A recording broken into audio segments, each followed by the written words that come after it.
मैं की एक ऐसी कथा सुनाता हूँ जिसे सुनकर आपका मन भावुक हो जाएगा। यह कथा एक माँ के प्रेम, एक पिता के क्रोध और एक पुत्र के अद्भुत जन्म की कहानी है। माता पार्वती का प्रेम और गणेश का जन्म।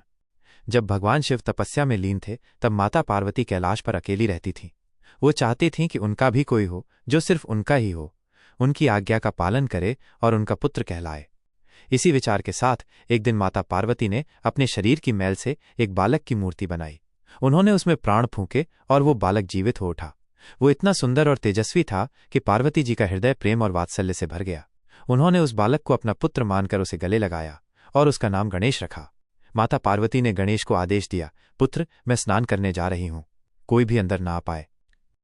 पिता का क्रोध और गणेश का बलिदान। कुछ समय बाद भगवान शिव तपस्या से लौटे और कैलाश के द्वार पर पहुंचे। उन्होंने देखा कि एक बालक द्वार पर खड़ा है।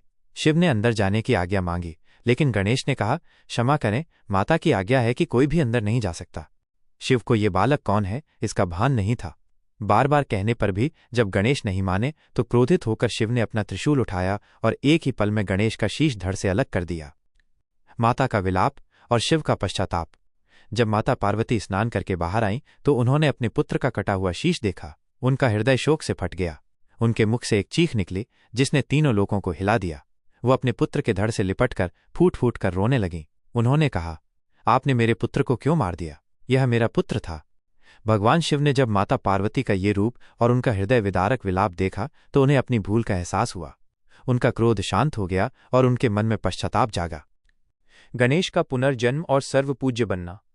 शिव ने पार्वती को शांत करने के लिए प्रतिज्ञा ली कि वह उनके पुत्र को पुनर्जीवित करेंगे। उन्होंने अपने गणों को आदेश दिया कि वे सबसे पहले जो भी प्राणी मिले उसका सिर ले आए। गणों को एक हाथी का बच्चा मिला जिसका सिर वे ले आए।